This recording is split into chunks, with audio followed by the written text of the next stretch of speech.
get started with the next session, I would like to invite the panelists, Dr. Tusha Om Prakash, Dr. Rohit Om Prakash, Dr. Shruti Mahajan, Dr. Ashwin Agarwal, and Dr. Cyrus Kaiki Mehta. Over to the panelists. Thank you.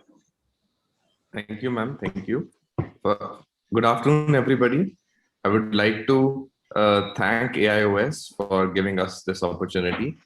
Today, I'm very happy to announce our course on video bouquet of simplifying the capsular nightmares. So we have a very good faculty today, Dr. Rohit Om Prakash, Dr. Cyrus Mehta, Dr. Ashwin Agarwal, and Dr. Shruti Mahajan. So today we'll be showing you many good, interesting videos which will illustrate capsular access challenges in zonulopathy, Morgagnian cataracts, intumescent cataracts, fibrotic capsules, and anterior capsular plaques. Then we'll be showing you very good videos on pseudoexfoliation, capsular access rescue, anterior capsular tears, then the new flap motility sign for diagnosing the anterior capsular tear, which is a new sign of posterior capsular rupture. Then it will also show the end point of safe phacoemulsification when you have a Argentinian flag sign and when to convert to manual techniques. We'll be showing you safe phacoemulsification techniques in such situations. Then there will be videos which will illustrate pearls for holding the mobile nucleus in Morgagnian cataract, which is a very big challenge. And then how to enlarge the CCC. Then the videos will also show PCR prevention with IOL scaffold, PCR, what to do when there is a PCR during emulsification. Then there'll be videos showing us the anterior or posterior vitrectomy options with the use of techniques and scaffolds to prevent nucleus drop. Then the sutureless IOL back fixation, how to convert PCR to posterior capsular access, especially when we have a PPC with the pre-existing tear. Then the videos will show us how to use the hooks and when to use them, hooks, rings, and other segments. And it will also show the smart use of nuclear fragments for capsular support in zonulopathies. Then we will be showing you very interesting videos on subluxated, dislocated bag IOL complex fixations. Last but not the least, we'll show you the flax use in zonulopathy, intumescent cataracts, Morgagnian cataracts, posterior polar cataracts, and their advantages.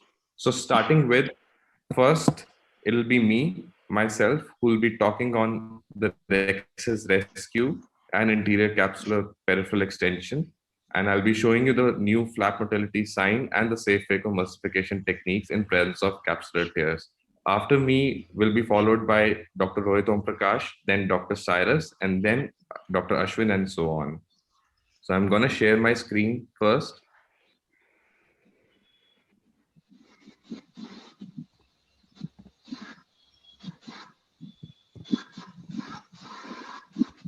Just a second. Yeah.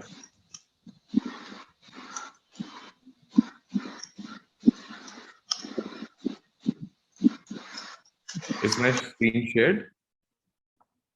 Yes, sir. Yes, sir. Perfect. Okay.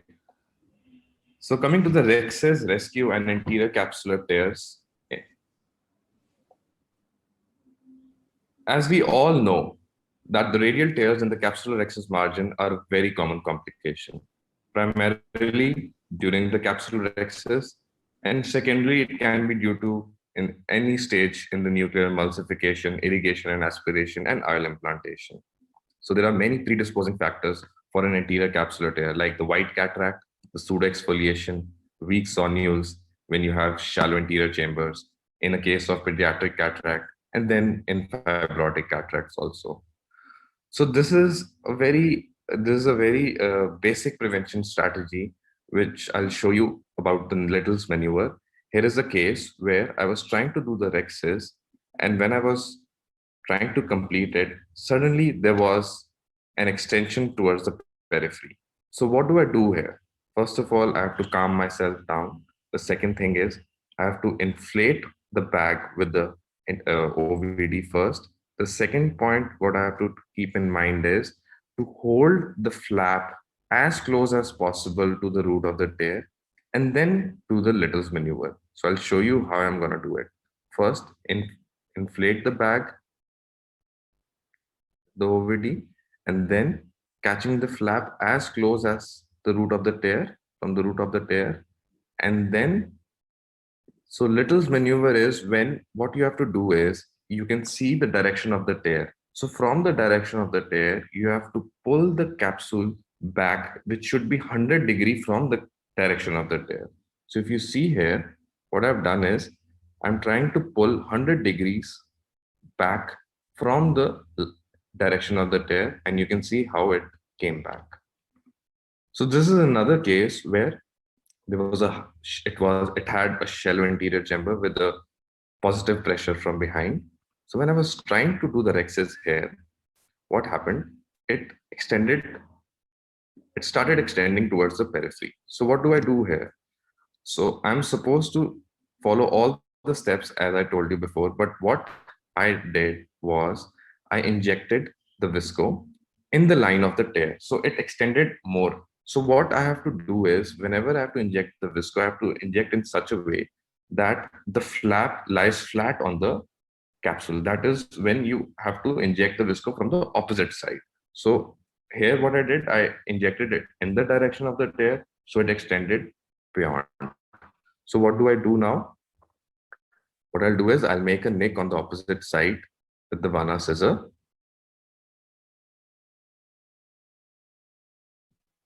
And then I will complete the rexes.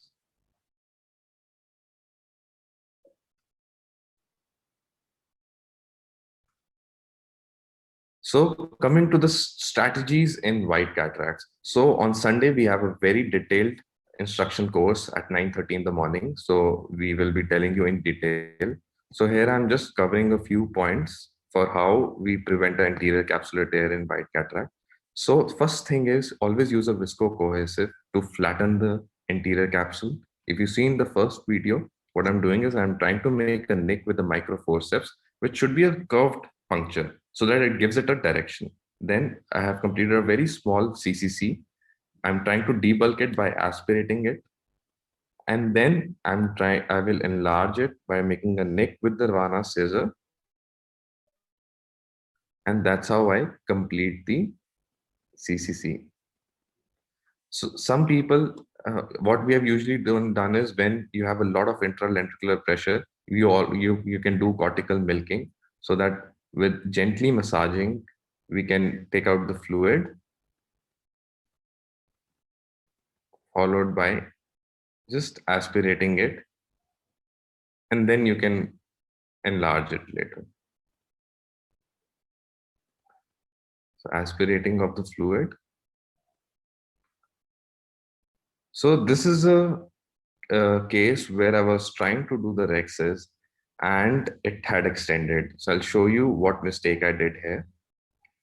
So it had extended peripherally, and just see where I'm injecting the visco. So it just extended again. I wasn't sure, so I extended the capsular rexes more because the direction of injection of the visco was not the right. I should have done it on the opposite side. So what happens when there is the anterior capsular tear has extended peripherally? So I'm going to show you a case. So how to manage a case when there is a tone rexus which has extended beyond the periphery. A 70-year-old case of white intumescent cataract with anterior chamber depth of 2.4 mm. I tried to carve out the rexus and there was an Argentinian flag sign. What do we do now? I inflated the chamber with viscoelastics and regularized the capsule rexus. I preferred chop technique with first chop done without much separational forces and not 90 degrees to the tear. At the same time, my focus was on trypan blue stained anterior capsular tear. It was fluttering and everted. Nuclear emulsification was done at iris plane. Fluttering flap meant 100% flap tear had not extended beyond equator.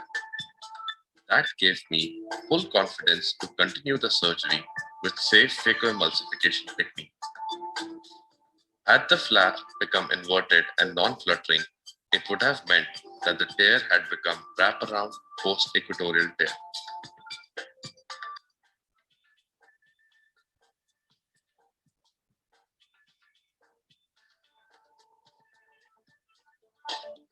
There were minimal separational forces applied again. I also avoided sudden collapse or deepening of the chamber. My FACO parameters were on the lower side. Flap was still everted and fluttered. The initiation of rotational forces were minimal and were done keeping in mind that the rotational force did not put stress to the extended flap. Last nuclear piece was eaten and nuclear emulsification was completed with the continuous will on the everted nature of the flap.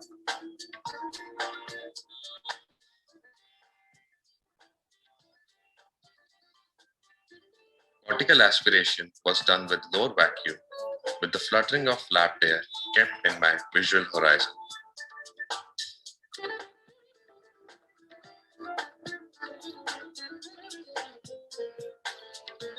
I confidently implanted the IOL in the bag as I knew the posterior capsule was intact because of the flap motility sign in my armamentarium.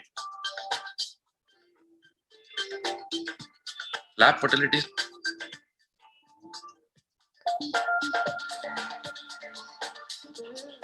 For better explanation, these animations show that the pre-equatorial tear is everted and freely fluttering in nature.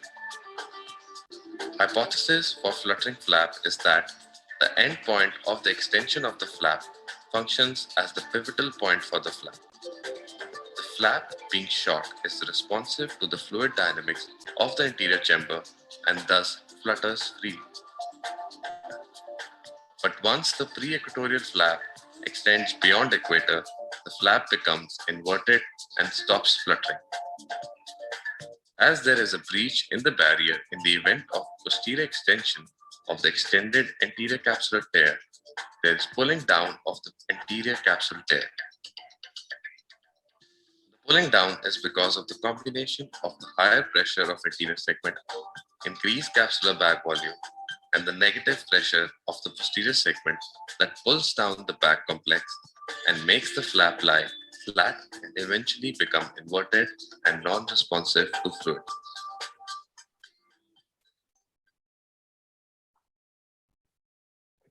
So this flap motility as a sign of posterior capsular rupture is a published sign now, and it had won numerous awards worldwide. Coming to the capsulorhexis challenges in zonulopathy. So if you see in this first video, so there's difficulty in initiation, there's wrinkling because of the mobility of the bag with tear forces. Often you see in the second video, a halo sign or a focal depression.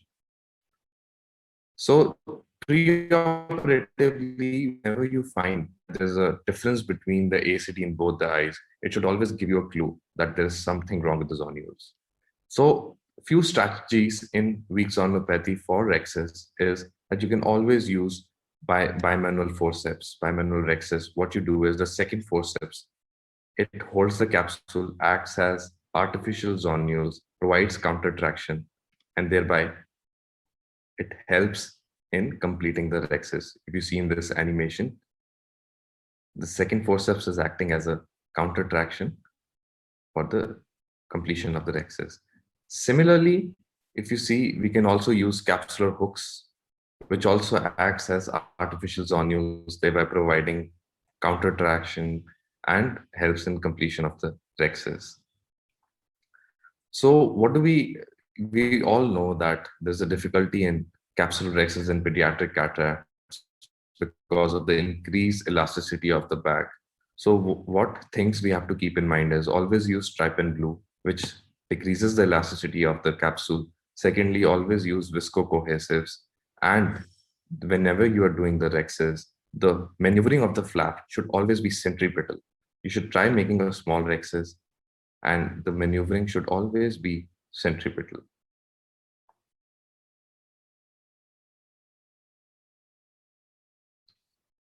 So these were few challenges and strategies to prevent an anterior capsular tear. Thank you. Now I would be handing over it to Dr. Rohit.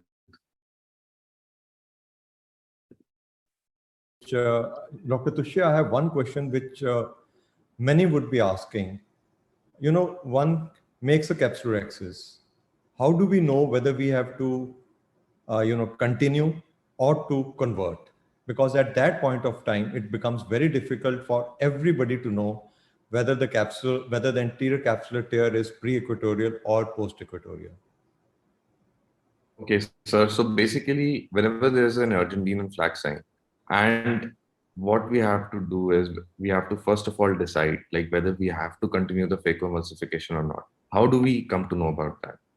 Always, first of all, calm yourself down. There are two things what you can do is while you're inflating the bag with the visco, you can see the motility of the flap at that time, whether it is inverted or it is everted. So with that, you can have a good idea about it. Second thing, what you can do is before when we are putting the phaco probe inside the chamber with the fluidics, also we can come to know whether the flap is fluttering or not. So these two things can give us an idea to whether to continue phacoemulsification or to convert. I hope I have answered your question. Yeah, definitely. So now I would be taking over a few aspects of challenges in capsule while doing phacoemulsification. The first one would be capsulorhexis challenges in fibrotic capsules and calcified subcapsular plaques.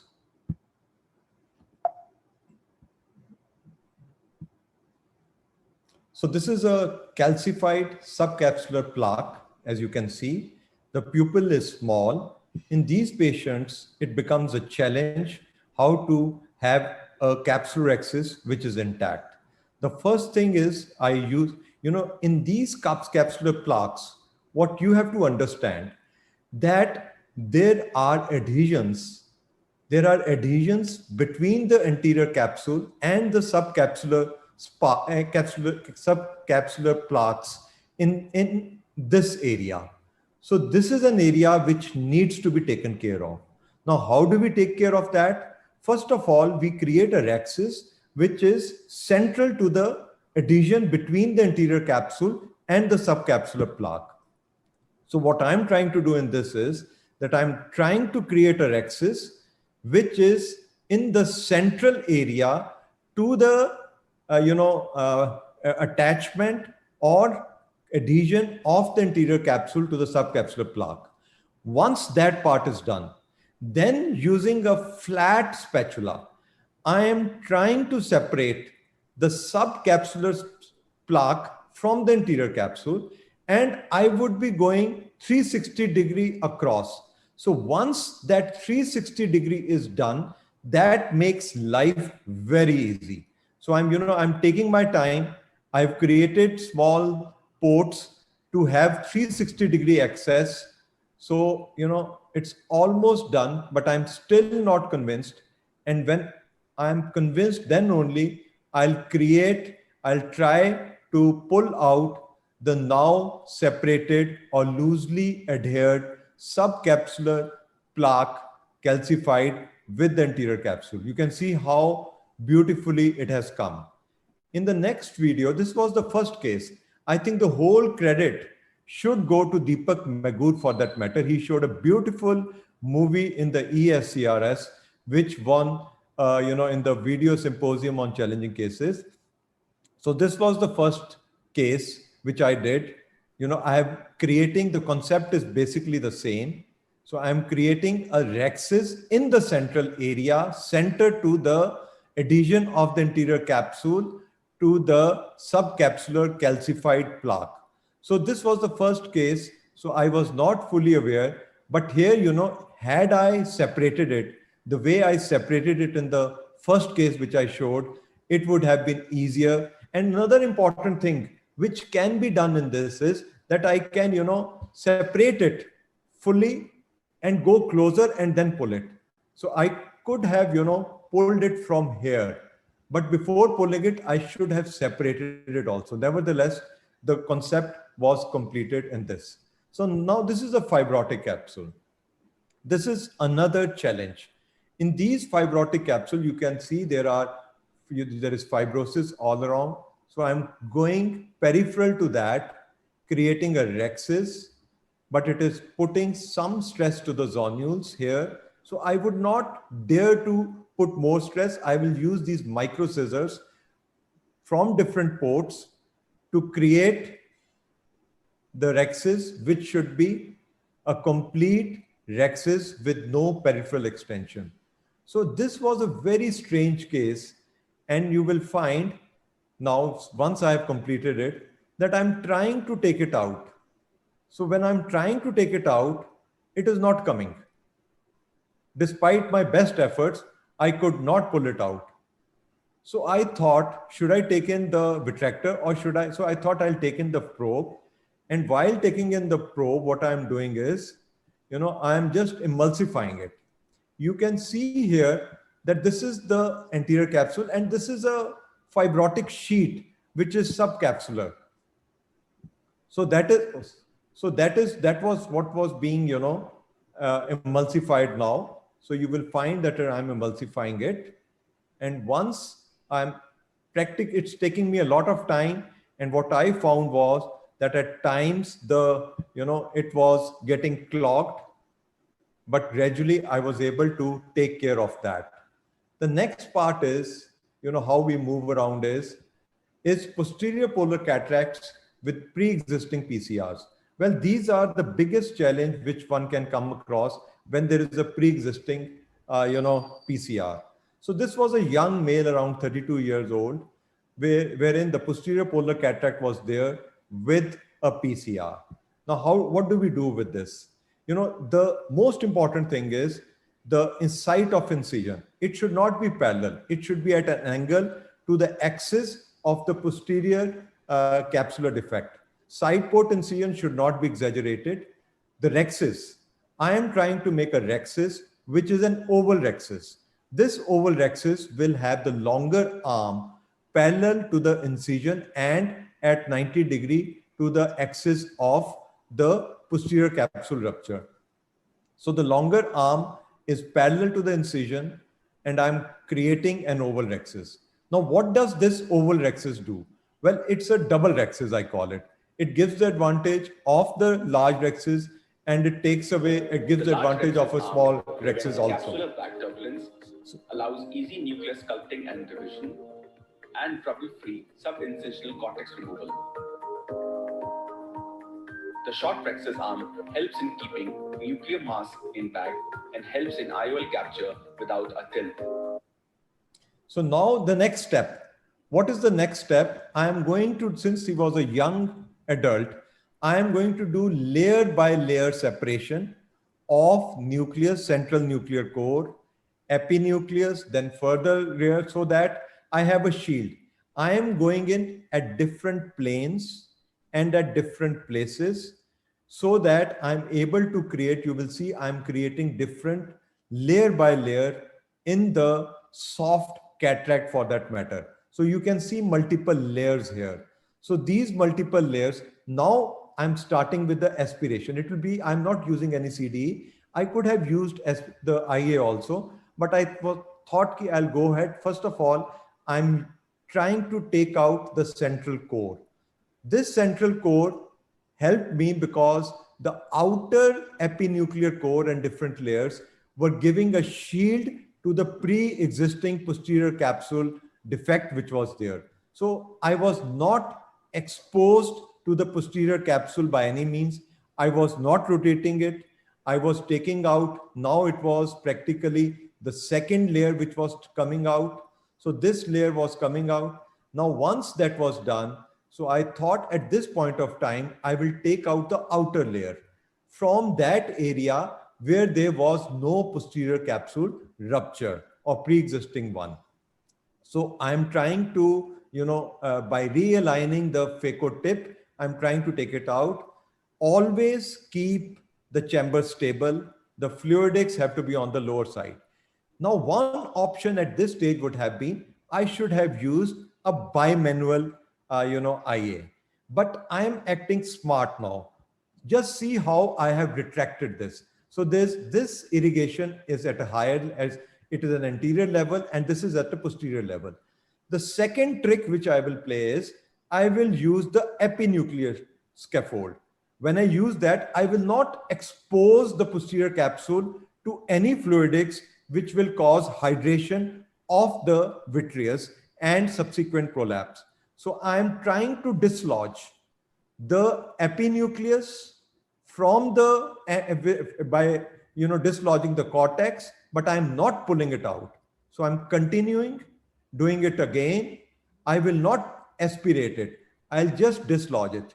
At this point also, the fluidics are much away from the posterior capsule.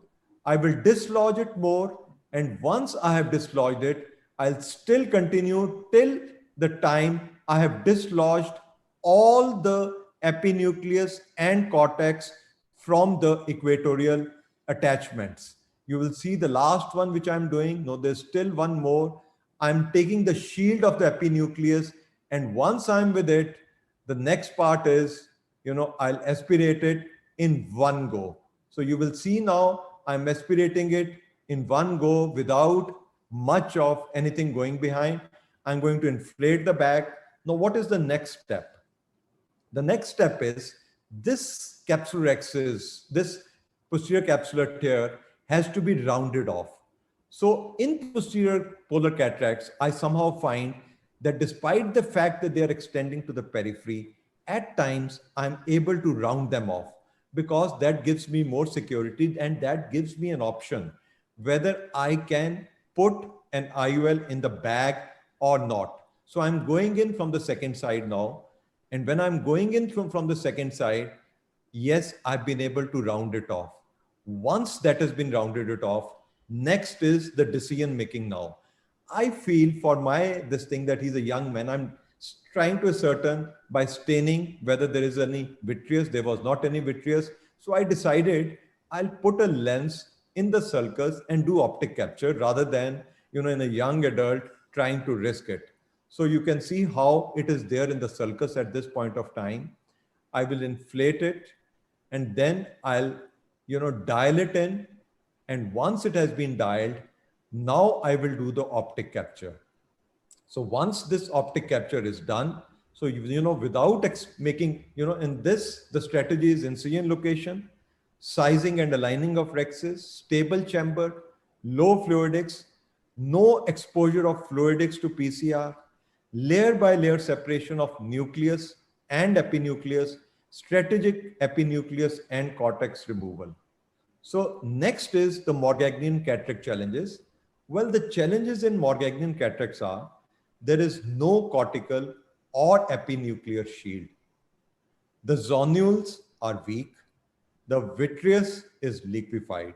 Subsequent to which, whenever we are using high fluidics, what happens is in the post-occlusion, there can be a surge and it can cause a fluttering posterior capsule.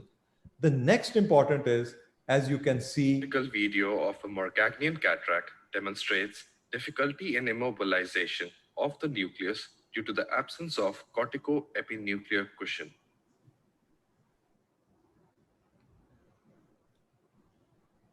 so The animation showcases the technique to immobilize the nucleus by taking equatorial support of the capsular bag.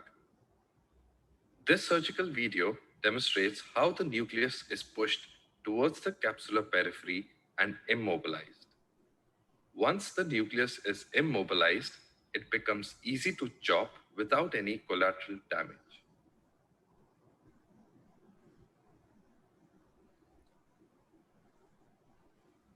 This is repeated for division of all quadrants.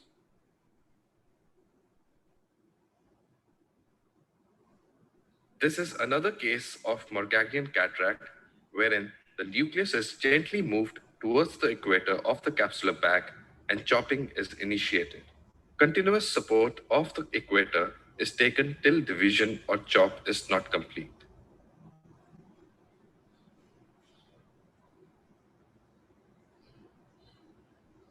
This is repeated for division of all quadrants.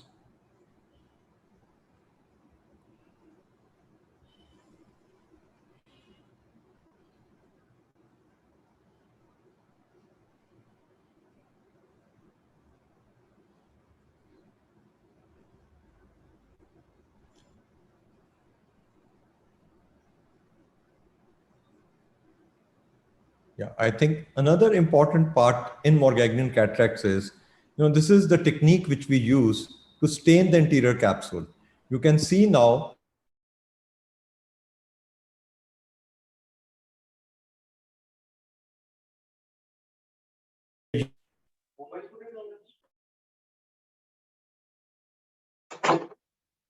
using a needle for the air. It is a good contact time of the, Dr. Rohit, I'm so, sorry, can you hear me? Dr. Tusha, you are on mute. Can you hear there me? was some there was some break in the video. Can you start it again? Yeah. Should I start it again? Yeah. Yeah. Can you? Yeah. So could you hear about the staining part? No. We missed it.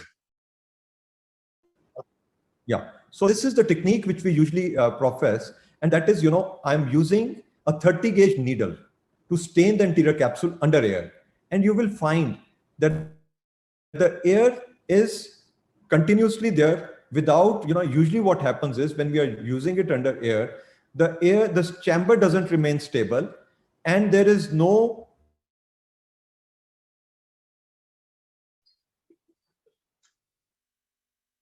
Dr. Rohit. staining of the anterior capsule. So stain, yeah. Sorry to interrupt, Yeah. Dr.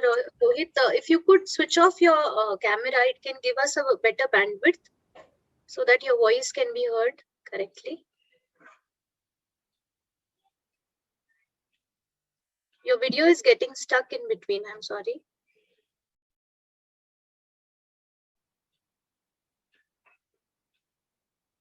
Dr. Rohit? I'll do that. Yeah. Okay. Can you do it for me, for that matter? Can you switch off my camera? Will that be You can okay? just Or do I stop have to do it your by- video. You can just stop your video. Yes. Stop the video. I'll just stop sharing. No, you can share, but the video you can stop. Yeah, I'll now. Correct. Yes, that is correct, Dr. Rohit. You can start the screen sharing for the PPT.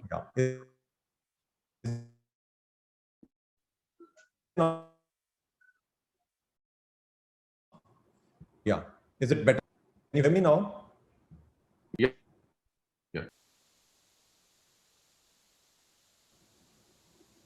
Hello.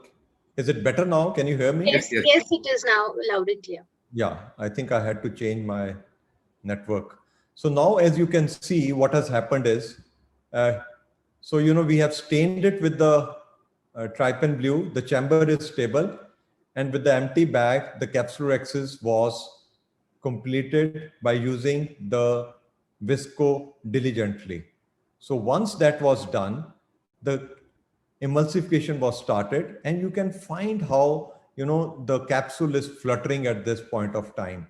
So with the fluttering of the posterior capsule, so the best way to do is that you use IOL as a scaffold. This was published by us in JCRS in 2016. Now the IOL has gone into the bag. The posterior capsule is protected. The bag is inflated by the loops of by the haptics, and I can work at a deeper plane. And without causing much problem, the step is completed. So posterior capsular sheet. So this is another interesting video which I would like you to see. And you will find that there is silicone oil. The patient was one-eyed. And the vitreoretinal surgeon wanted that the capsule should be cleared for two purposes. First, he wanted you can see now I'm completing the emulsification. So once the emulsification was completed, the surprise was that there was a big capsular sheet. So now I thought I'll just try to remove this capsular sheet because the vitreoretina person wanted a clear visual pathway for posterior segment analysis. So now what I'm doing is I'm trying to, usually what you can do is you can use a cystitome by bending it less than 90 degree and creating a plane. So what I'll do now is that I'm just waiting for the forceps to come, and I'm trying to create a plane, and you can see how the plane is being created. Yeah, so now I have found a very good plane. So without putting stress, I'll try to move it the way I do a capsulorhexis. So now I will inflate the bag again. And now you can find how the posterior capsular sheet has been taken care of, and the posterior segment surgeon was very happy with it.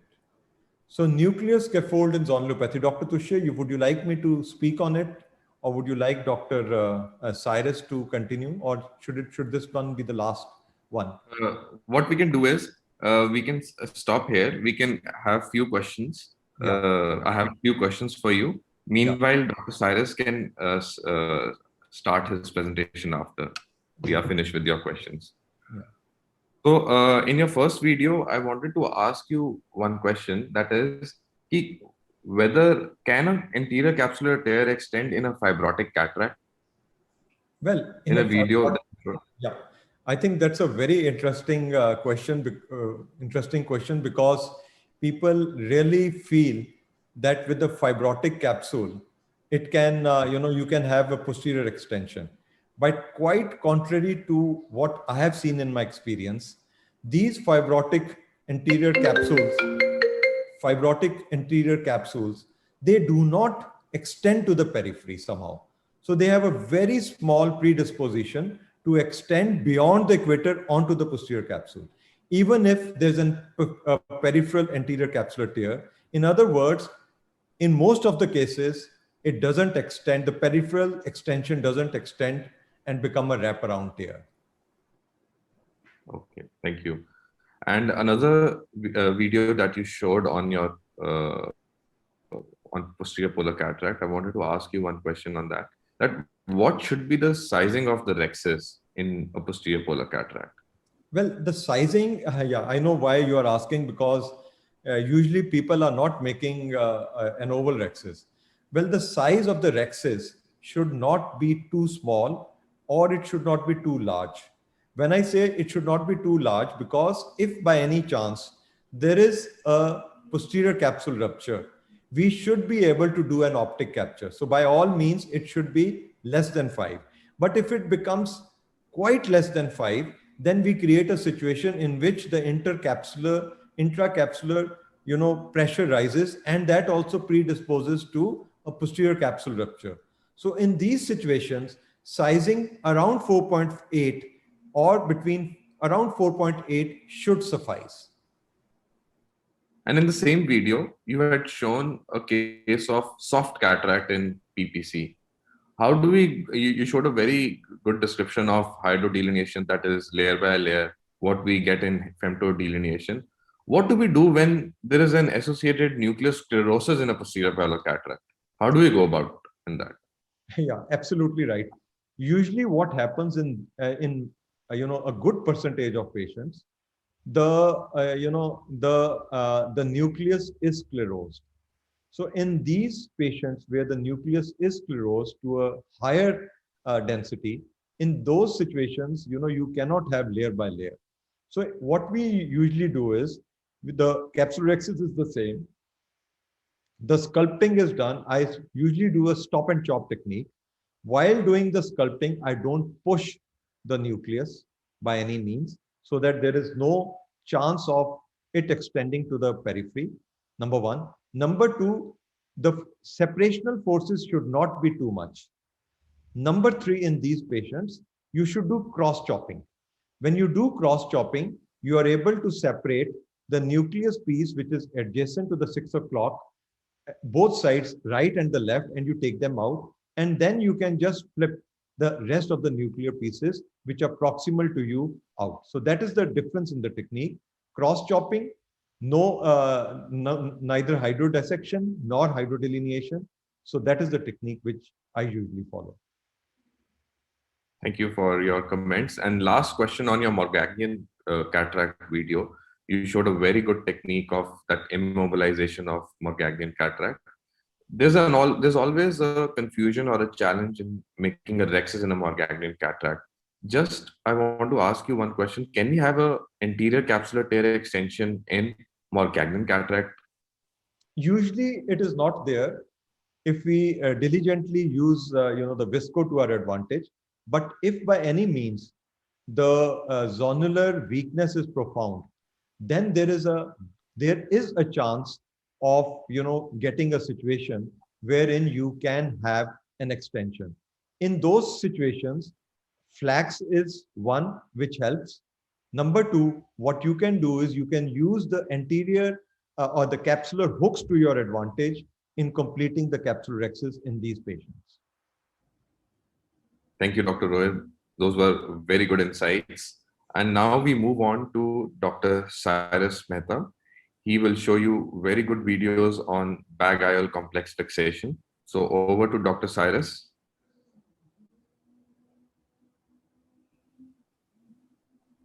Are you there, Dr. Cyrus?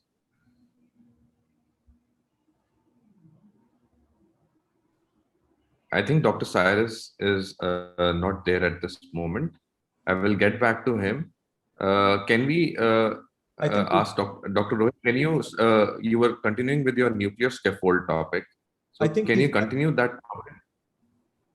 I think he was back. Dr. Cyrus, are you back? I think it's no problem. Yeah, I think there will be some internet connection problem. You can continue your nuclear scaffold.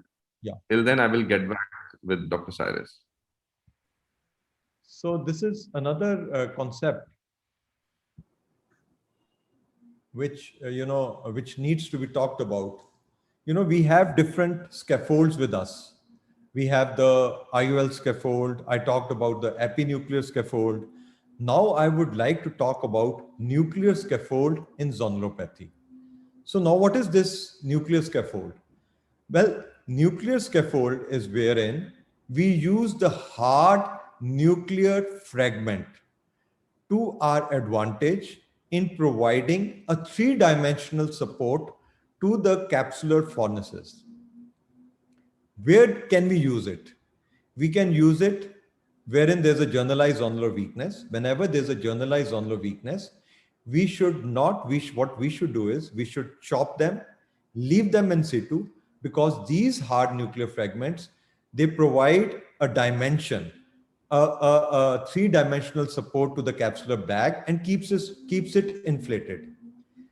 In subluxation less than 90 degrees, it acts as an additional indigenous support, which is anteroposterior and horizontal, giving a three-dimensional support. So this indigenous support is three-dimensional.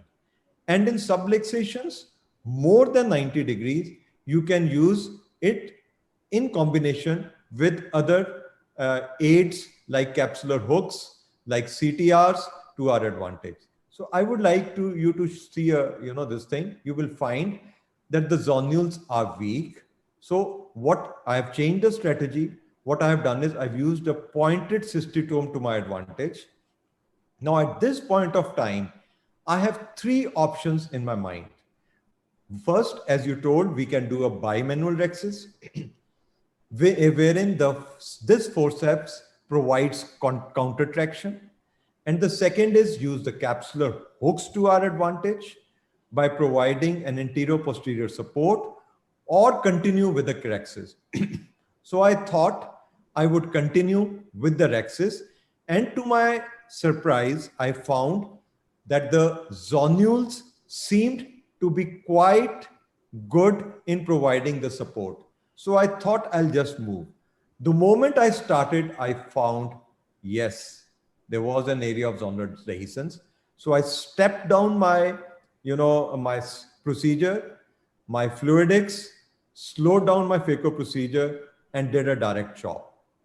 At this point, I thought I'll use a capsular hook, CTR, and continue emulsification. At times, you want to continue. And I found that the zonular counter traction test worked. So I again chopped it, and I thought, yes, I was able to. So I was happy that I was able to do it. But then, lo, it has happened again. So at this point of time, I decided that enough is enough.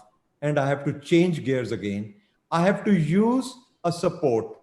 The support could be capsular hooks, CTR, and nuclear scaffold. Now, what is this nuclear scaffold? Now, let's rewind it, and you will find when these nuclear fragments were in the area of zonular dehiscence or zonular weakness, there was a three-dimensional support. So I thought at this point of time, what I'm going to use is I'm going to use a CTR to provide a horizontal support and use the nuclear fragments to my advantage to provide a three-dimensional support in the area of zonular dehiscence. So you will find, so at this point of time, I have decided to introduce a CTR. The bag is being inflated before I take it out. Now, the next question is, in which direction it has to be inserted, the CTR? Well, you have to realize there is one basic principle. If you are using a preloaded one, nothing like it. But if, like me, I like the other way around, I use a manual one. So my technique is, if the dehiscence is less, I go in the area from the area of zonular dehiscence. Had it been large, then I would gone in from the area of intact zonules farthest away from the area of zonular dehiscence. So that is the trick in using the CTR. So now with the bag inflated, I'm dialing it in gradually and gradually without putting, they say you put more stress when you are using, this technique. But if the bag is adequately inflated, you do not put stress on the zonules. So now I'm using a nuclear scaffold. You see how I have placed these nuclear fragments in the area of zonular dehiscence to give a three-dimensional support. Now you will realize that three-dimensional support here is provided by two things. First, the CTR, and second, these hard nuclear fragments, intrinsic hard nuclear fragments. Soft nuclear fragments would not have served the purpose, and I would have used capsular hooks by all means in cohesion with CTR. So this helped me in delaying that. Now the last nuclear piece, I'm just taking it out because at this point of time, the anterior posterior support would not have been there. So I'm using an IOL scaffold now.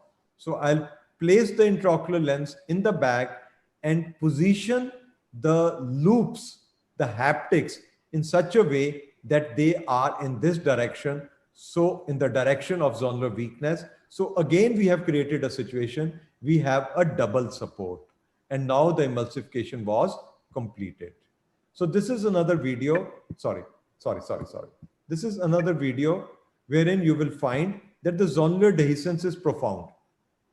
Capsular axis initiated farthest away, and the sizing is to center the lens, not the pupil. That is another click. Capsular hooks coming into play. So they will act as artificial zonules, provide support to the bag. But you can find that the nucleus piece is there. So what I'm going to do is I'm going to use these nuclear pieces to my advantage by repositioning them in the area of zonular weakness. How is this helping me? This is helping me in delaying the insertion of CTR. I remember they say use CTR, insert CTR as late as possible, but not later than when it should be implanted. So I'm using CTR, these hard nuclear fragments, to my advantage to take care of, to provide a three-dimensional support. So in this way, I'm able to continue with the emulsification safely. You will find how diligently I'm using the nuclear fragments to my advantage. So this is, now the CTR is coming later on in the later stage. And once the CTR is there, now I am using, what am I doing? I'm using the hook, placing it posteriorly so that the capsule doesn't come. And now the back fixation is being done. I think I would now ask Dr. Cyrus to continue. Yes. I think he would Dr. be back. Cyrus, Dr. Cyrus, you can start sharing your screen. Till then, I have one question for Dr. Rohit regarding your nuclear scaffold. Like, what are the indications for nuclear scaffold in zonulopathy? Well, indications are only when, when the nuclear fragment is hard. Mark my words, if the nuclear fragments are soft, then you cannot use it. You can only use it when the nuclear fragments are hard. That is the first thing. So that is the only thing which you have to bear in mind. Thank you. Hi, can you all hear Over to me? Dr. Cyrus. Yes, yes, we can hear you. Hi, Welcome, Tushar. sir. So nice to see you again, and very nice to see you and Thank Rohit sir here. And as always, your course is fantastic. There must be hundreds of people watching, and I am very happy to be here. I've got my trademark talk with my CTR and subluxated lens, which I'm going to give now. So I'll start. Let's not waste any time. So first case is a lady was lying by the pool under a tree, and a fruit fell on her eye. And basically, it's a blunt trauma. So what happens in this kind of situation is that all the zonules get a little stretched out.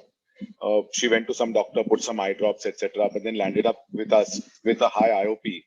Luckily, cornea was clear, and with just mannitol and Diamox, we were able to start the case. So basically, let's have a look and see what we did. This is what the case is. You can see the whole lens bag, everything is kind of subluxated upwards into the anterior chamber. So naturally IOP will be high. So our effort is, it doesn't look like any specific subluxation. Our effort will be basically to put a CTR. So there are a few tips and tricks that we use. You make a small rhexis with a nice sharp forceps. You don't want the rhexis to run out. The reason is that then you won't have any capsular rim. You do a little bit of limited hydrodissection. Let the nucleus remain in the bag only. And remember that you have always got 5 pupil hooks. They always supply 5 pupil hooks, never 4. The 5th one is actually sub-incisional, which I never use. But here, when you're going to use it to levitate the bag like this, then you're going to use 5 hooks, because the more hooks that you use, the more stress you spread out. So the chance of the capsular rim tearing becomes nearly 0. Just use your limited amount of phaco power and just get the nuclear material out, because this is basically not a hard cataract case or how to show how chopping hard cataracts. This is basically a subluxated lens course. Then you just peel the cortex off from the fornix of the bag. You have to be a little careful, go in between the hooks first and get the cortex out, because you don't want to disengage the hooks from the capsular bag. So now you're peeling the cortex off, and you'll end up with a nice clear bag. This is a preloaded CTR from a company called Offtech, which I use, which is nice, smooth, never snags the bag, and it's like a one-shot insertion. It's rather idiot-proof. You just point it to the center of the bag and just keep injecting. It will come out till the end and then disengage itself. So putting a CTR becomes one shot, and in goes the IOL into the capsular bag. Now that it's stable. So I kept the CTR Sionis ring handy to see that would it need some suturing and stuff like that. But luckily not. This patient comes to me now after 3 years. Lens is perfectly centered. There is no donesis of a lens and capsule and nothing like that. So this was the end of this case, where sometimes you can just put simply a CTR and manage and do nothing else. Now, when you have a completely subluxated lens, should we use a ring segment or an ASIA anchor, and when is it indicated? So we all know that we have Sionis ring, which is suturable eyelet, and we have Ahmed's ring segment. And in India, we get something called a Gupta ring segment from Madhu, which is nice and cheap and cheerful, even though it's rather a large device to get into the capsular bag. And sometimes when you don't have enough capsular rim, and then you have to use other devices. Let's have a look at this. So, can you all hear my voice? Yes, sir. Yeah, perfect. Can you all hear me? Yes, sir. Yes. Yes. Yes, all right.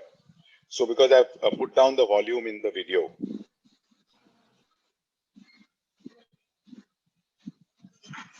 So this is basically a subluxated lens. So I'm just going to pause here. And the reason is that This is what we use a femtosecond cataract system for. Want to do RLEs on 6x6 cases and charge 40,000 more. So basically we use a femtosecond laser so you can get this perfect kind of punched out rhexis in a case, difficult cases like this. Imagine if this person had a harder nucleus, etc.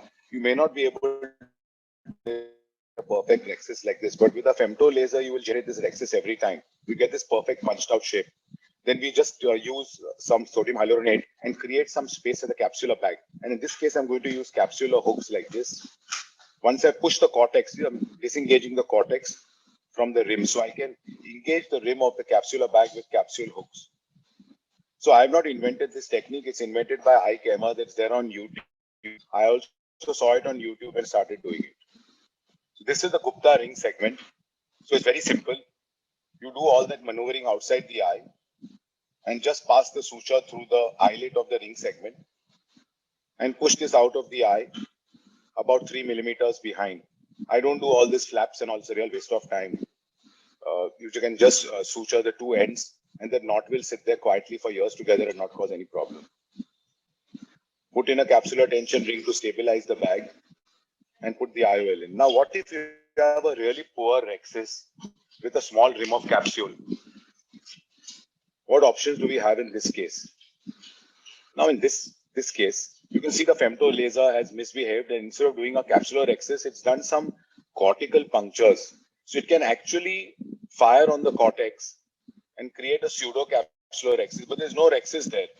So we are back to using our two hands, which God has given us, and taking the rhexis around, the rhexis has run away, which is why we tried to use the femto laser in the first place.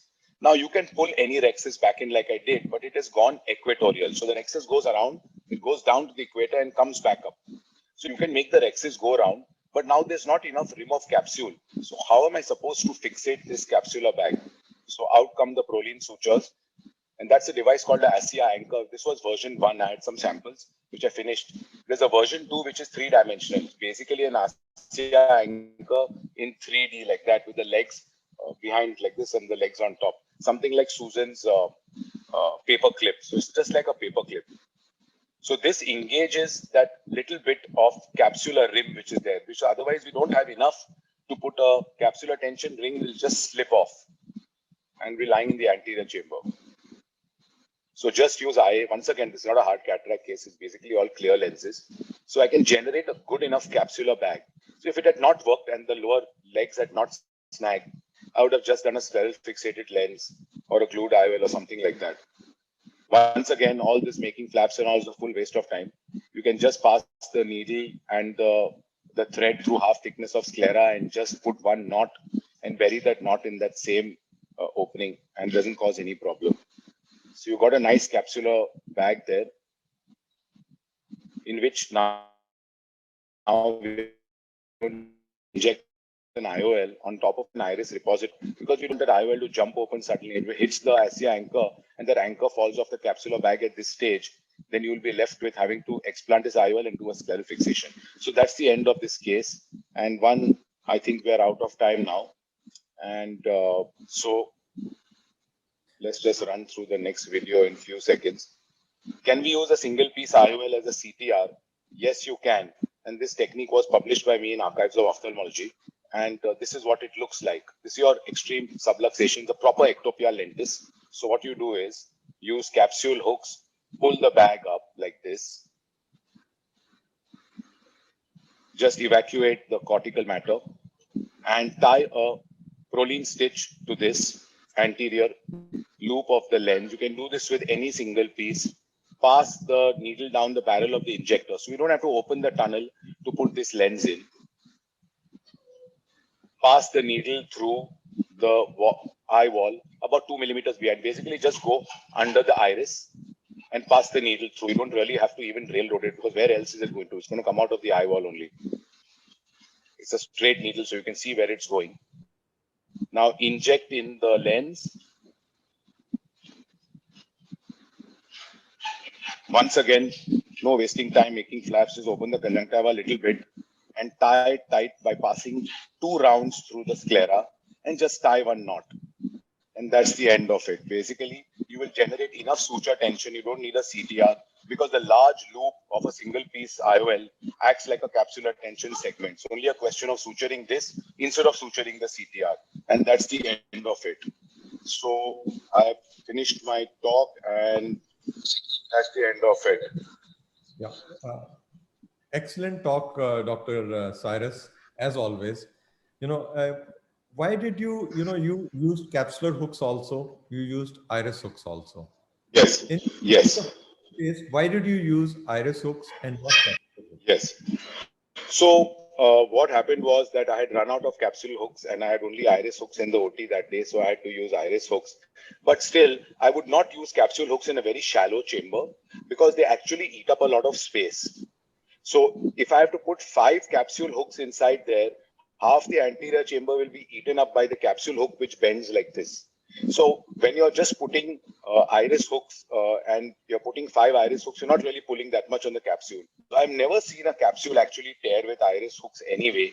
And capsule hooks are nice and everything, no doubt. And I wanted to make a nice video, so I used capsule hooks, but you can just use iris hooks just as well, and it does the job. And in how many cases, till how much of subluxation you feel that you are able to create a rhexis with flax? How much angulation? What are your indications where you feel flax capsulotomy will work, where you feel it will not work?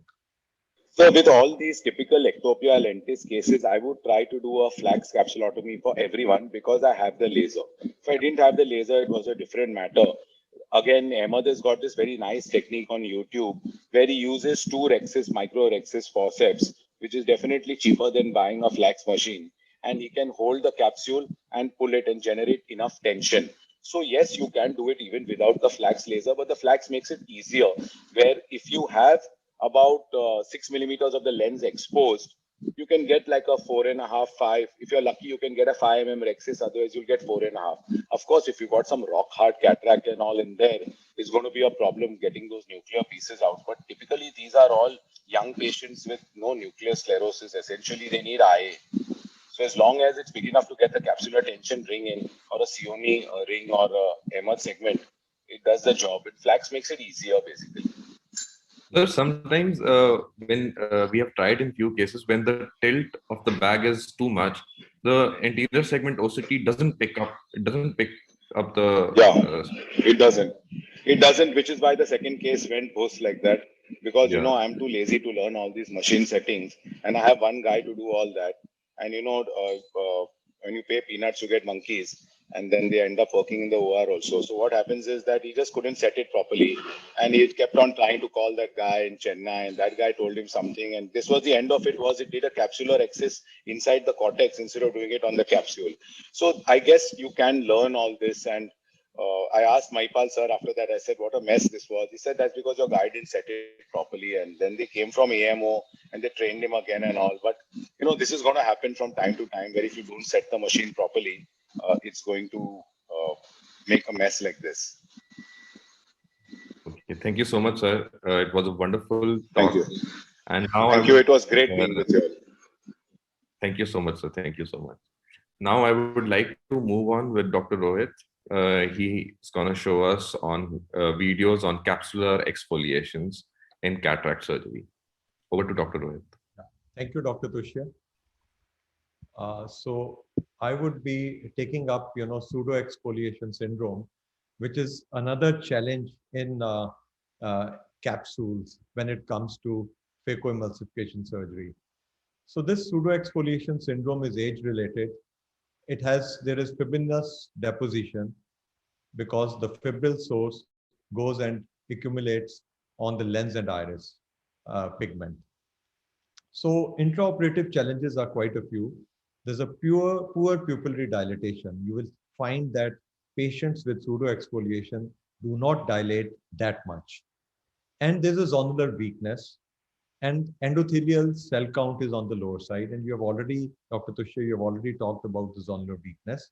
Well, these are the 3 ring signs which we typically see in a patient with pseudo exfoliation syndrome. So one point which I would like to put across is that it's a progressive zonular weakness because there's deposition of pseudo exfoliative material on zonular fibrils and ciliary processes, which causes the zonular fibers to become fragile, which ultimately creates a situation wherein there's a spontaneous fragmentation at midstream or at the ciliary body. So the predisposing factors for ciliary weakness include, as and how the patient goes on getting older, the zonular weakness increasing.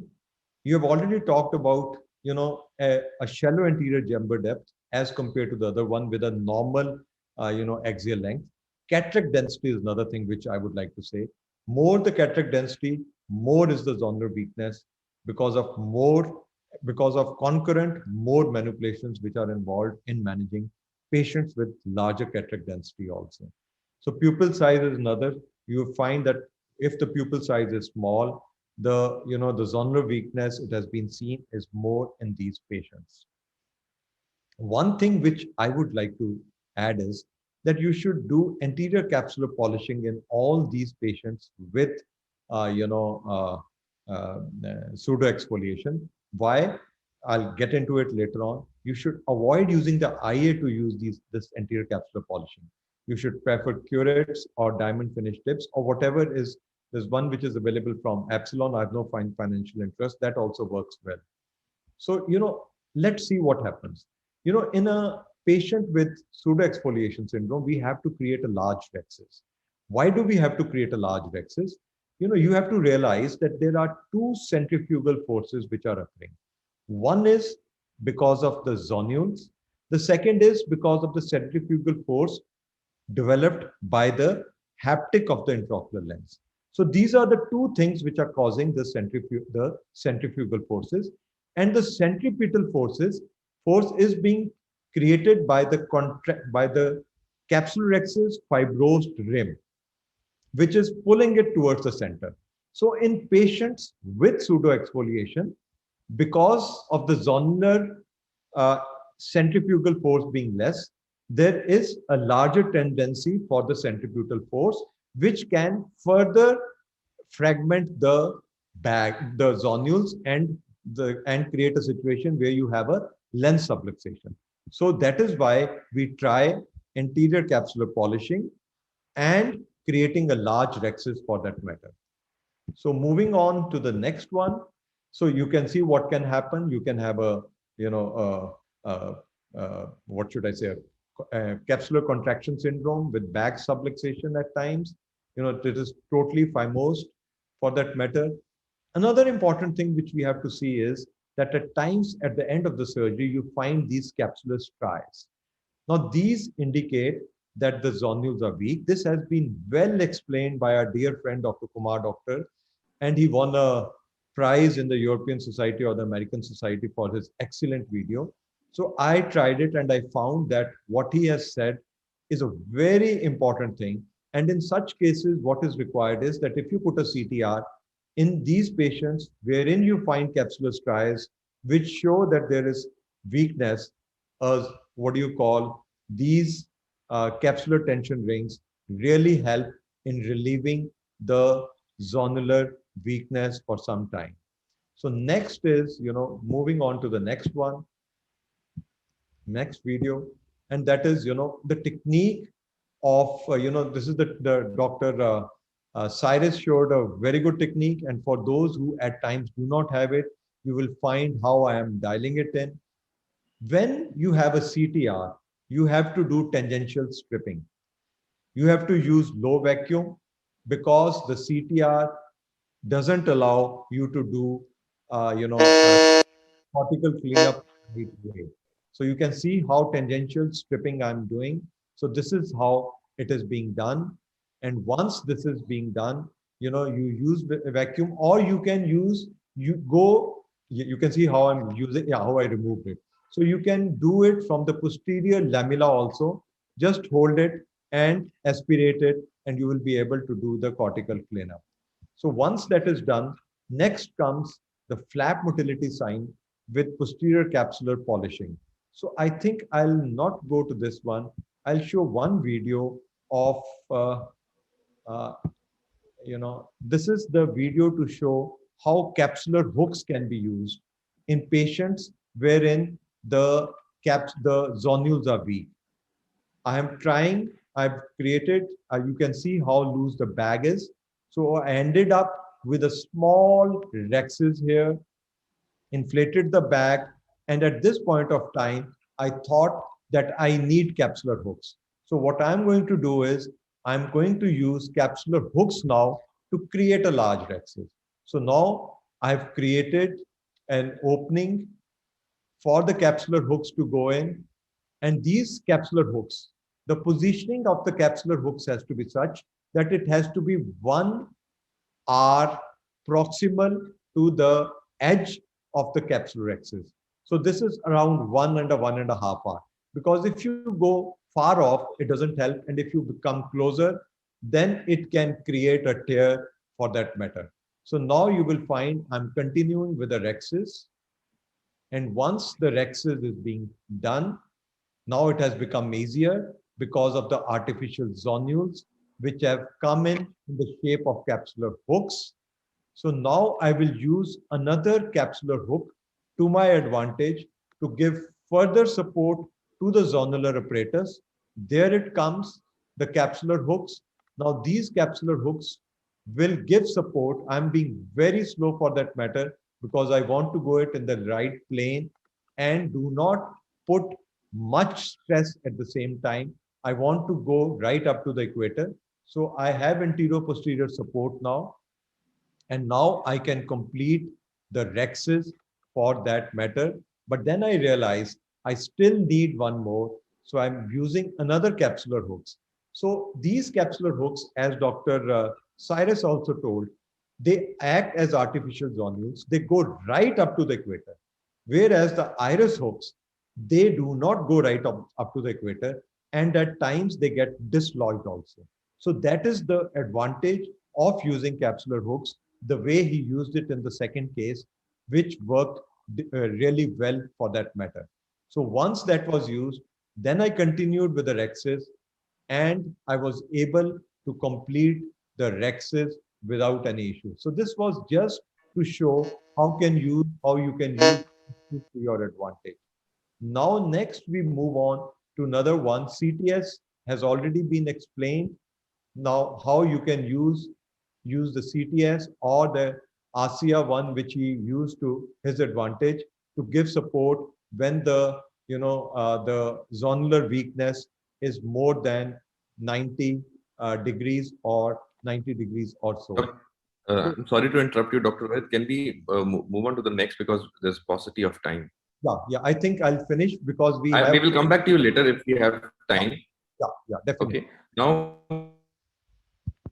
we move on to Dr. Ashwin Agarwal, who will be talking today on techniques and scaffolds to prevent nucleus drop with sutureless fixation of IOL. So I'll be sharing his video right now.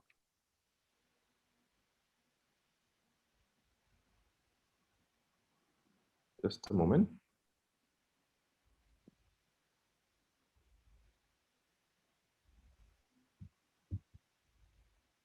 Hello, everybody. Hi, and thank you, Tushya AIOS, for having me on this topic. The topic I'm going to talk about is techniques for scaffolding to prevent a nucleus drop with sutureless fixation of intraocular lens. I do have financial interest with LISA, but none of it pertains to my talk today. Let's begin. I mean, the concept of scaffold is basically to support construction workers. That was why scaffold was really constructed. But in cataract surgery, I think this word scaffold has coined a new definition for itself, where basically this is the fear that people usually have when we're doing these nucleus drops, and when we do cataract surgery and we have these nucleus drops. This is the biggest fear. The nucleus piece might fall down. Well, let's understand what really can we do as a concept for IOL scaffold. When we talk about scaffold, the basic idea here, the fundamental which Dr. Agarwal constructed or devised is basically to pull the nucleus into the anterior chamber, place an intraocular lens below the nucleus and above the iris, and then emulsify it using a paper probe so that the pieces don't go down. And now you can replace or place that intraocular lens into the sulcus or a glued intraocular lens. Concept is basically to support nucleus not to go down into the vitreous cavity. Well, indicators will be subluxated nucleus, drop nucleus, small pieces of fragments, and even IOL exchange. I'm going to take you through a few videos that will explain this procedure. I've made my 3-port pars plana vitrectomy. I have done doing my removing all the cortical matter. I also see over here that there is a very good sulcus. So I'm going to try and retain that sulcus as long as I can. And in fact, the point is, if in case it does rupture, then I have to plan for a plan B.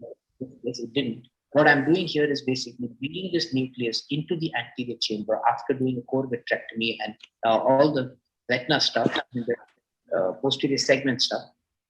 Now I'm placing this intraocular lens into the anterior chamber. The haptics could go directly into the sulcus or it could go on top of the iris. It depends. In this case, I have put it directly into the sulcus, so I don't really need to replace it later on. Now I'm just emulsifying it with the same paper probe that I was using to emulsify it earlier when I did have the posterior capsular rupture. And that basically pretty much ends this case. Now I must re-examine at the end, of course, the rhexis margin rims. Once that is done, I place my fibrin glue wherever required and close up this case with a well-centered intraocular lens. Let's look at glued IOL scaffold. So basically, this is a complete subluxation of the whole crystalline lens. It's going down on its way. But here, what I'm doing is measuring the white to white, ensuring that I can do a glued intraocular lens. But because my white to white was a little bit larger than 12 millimeters, I moved over to a vertical glue, and now I'm complete capsular bag with the lenses being brought up into the anterior chamber, putting some pilocarpine inside the eye. So I drop my nucleus size and this nucleus does not go down. Now I'm doing my glued IOL first so that I can actually support this whole crystalline lens along with my glued IOL and my iris. So the glued IOL and the iris support or the pupil basically are my support scaffold system here. And what I'm doing now is, because the nucleus is a very, very soft nucleus, I'm able to emulsify it with a power of probably 5. And that is what the advantage of doing this in a soft nuclei is. And that's what we have to understand. Again, I put some triamcinolone to check if there's any vitreous in the anterior chamber. There wasn't. Pupil is round and small. I placed my glue under the flaps, the conjunctiva, and that is the post-op day 1. Let's look at another case of IOL exchange and where this has really helped me in the long run. IOL exchange, basically, when I'm doing an IOL exchange, I used to do it in a different way, but now because of IOL scaffold, it really makes my life much simpler.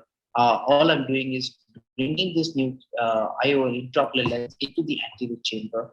Once it's in the anterior chamber, there's this fear and scare that if I use a scissor now, I'm going to touch the posterior capsule and that can have a rupture itself. So what I'm doing is I'm placing my intraocular lens, my final intraocular lens at the beginning. And now I take my scissors to kind of cut. I do use micro scissors nowadays because of the availability and it becomes much easier. This was a rather old video, but the advantage of doing IOL scaffold with pre-placing an intraocular lens has been clearly defined in this case. And that's the take-home message which I would like to give to the audience. Very simple. You pull out the cut intraocular lenses pieces and place and ensure that this the final intraocular lens is placed directly in the bag, not in the sulcus. So that's one way. The other one is where you don't have capsular support and you've done an iris claw lens where you really have to explant this lens out. And in these cases, I'm here showing you a different technique of a L-shaped incision. So the L-shaped incision basically helps in reducing the astigmatism, and also in intraocular lens implantation, explantation like this. It really benefits because it's one single piece of material that coming in and out. Now I'm making my glued intraocular lens flaps and sclerotomies. I made my side port wounds. I'm doing my anterior vitrectomy through my sclerotomies. Once this is done, I'm able to now extend that L-shaped incision, ensure that I first place my glued IOL in place, because in case I unhook that, and we know that in iris claw lenses, a lot of times when you unhook, it can really just fall down. And that's why placing this glued intraocular lens beforehand has prevented a lot of IOLs from falling down as well. So this is some of the advantages of doing an IOL scaffold.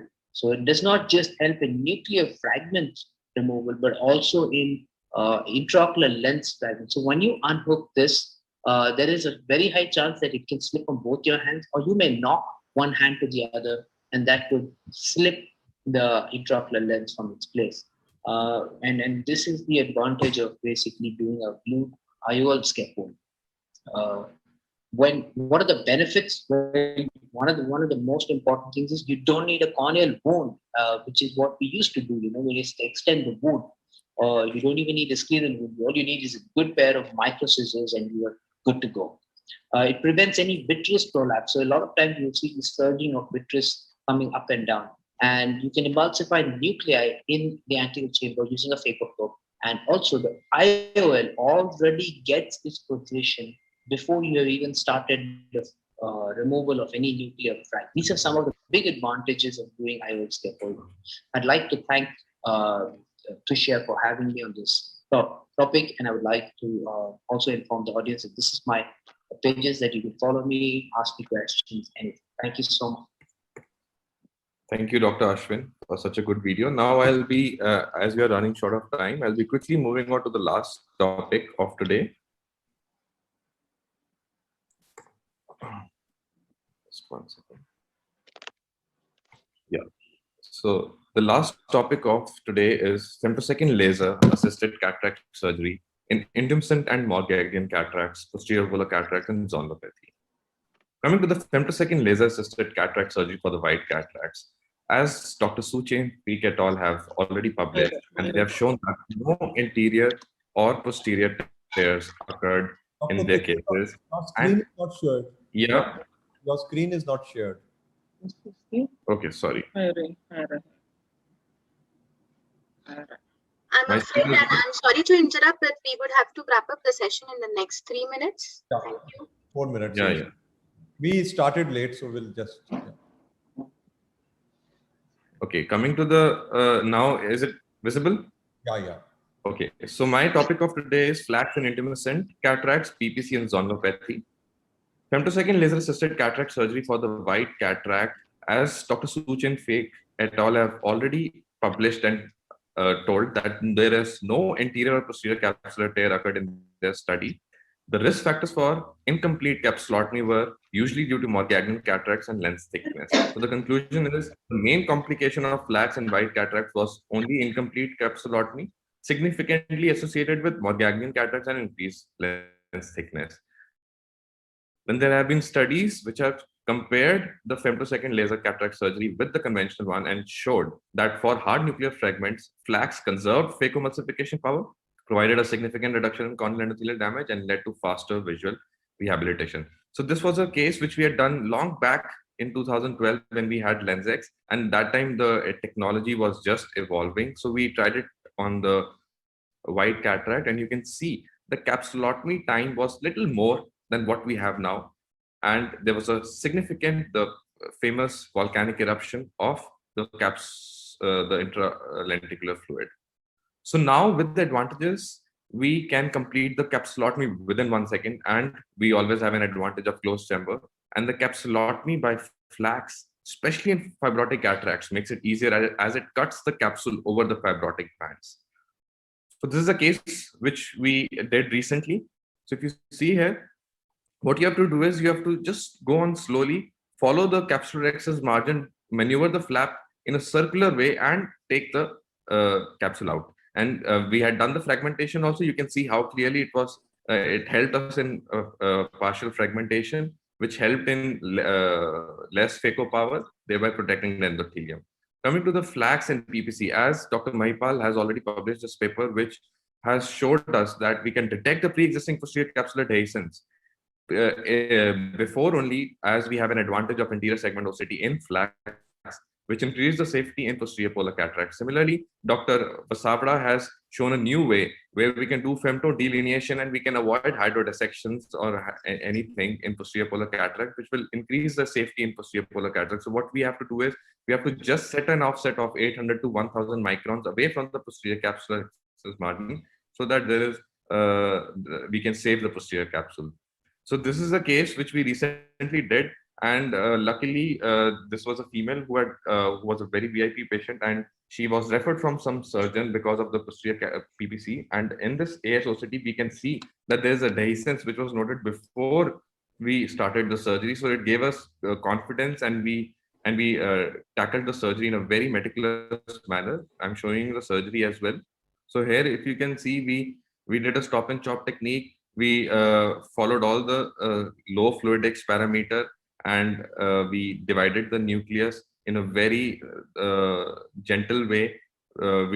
As Dr. Rohit has shown how to do the PPC, we did cross chopping, and then we eventually took out the nucleus, the chopped nucleus, and eventually the whole nucleus was brought out into the anterior chamber. I will just fast forward it. It was brought out in the chamber, and you can see we could save the posterior capsular tear from extending. And as it was didn't extend because we did it very carefully, and we could implant an IOL in the back. Coming to the flax and zonulopathy, it has been described in detail by Dr. Cyrus Mehta. This is a case with a generalized zonulopathy with nystagmus, where we had an advantage of flax, and you can see how beautifully the rhexis was done. And we just followed the rhexis in a circular way, and we could complete it. This is another case of flax where you can see the lens was tilted, and we had customized the rhexis according to the scanned capsule.